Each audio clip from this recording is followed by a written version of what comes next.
Pay close attention to this empty milk carton. In the next moment, the man will use it to escape from one of the world's most secure prisons. He rips open the packaging and pulls out the inner membrane, then carefully sticks it on the keypad of the lock while the guard isn't looking. When the guard inputs the password, it leaves behind a trace on the film. By analyzing the distribution of oils from the fingers, he can determine the 4-digit code. There's a small door in the solitary confinement cell, and the man had prepared a damp paper strip to block the lock. After waiting for the guard to leave, he gently pushes the door open, enters the code, and the door opens. After getting out, the man deletes the security footage, heads to the fire exit, and puts on a firefighter's uniform. Meanwhile, the woman who had been waiting outside detonates explosives in the car, causing an instant fire. The man successfully escapes under the fire truck and blends into the crowd. By the time the guards realize what's happened, it's already too late. However, the man doesn't disappear into the night. Instead, he walks straight into the warden's office and bluntly explains how he pulled off the escape. It turns out, his job is to test the security of prisons by escaping from them. Over the past 8 years, he has escaped from 14 prisons, gaining so much experience that he even wrote a book on the subject. One day, a beautiful woman approaches him with a $5 million offer to help the CIA test the security of a secret prison.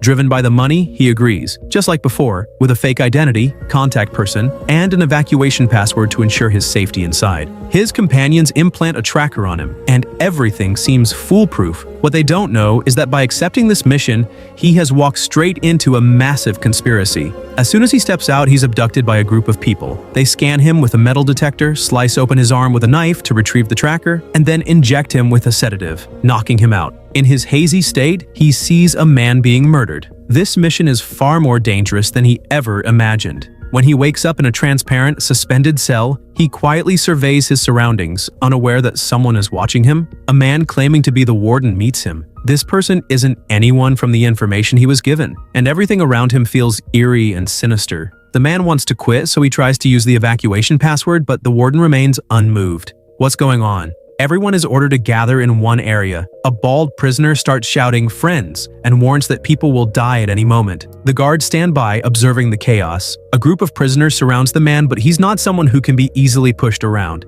He punches the leader in the face, sending blood pouring from his nose and mouth. Just as a brawl is about to break out, a man steps forward and calls for a halt. He's followed by a group of tough-looking men. The newcomer walks up to the man, calling him by his fake name, and introduces himself as Lot. He tries to get close, but the man clearly isn't interested in engaging. However, that doesn't matter. Soon enough, the man will need Lot's help. To escape from this prison, he has to visit the solitary confinement room, a place reserved for punishing prisoners. Lot agrees, but the next moment he punches the man to the ground and they begin to fight. But the guards quickly intervene and stun them with electric batons, allowing the man to enter the confinement room. Before he can even examine his surroundings, the blinding lights turn on. This room is filled with intense, glaring lights, and escaping from this kind of prison seems nearly impossible.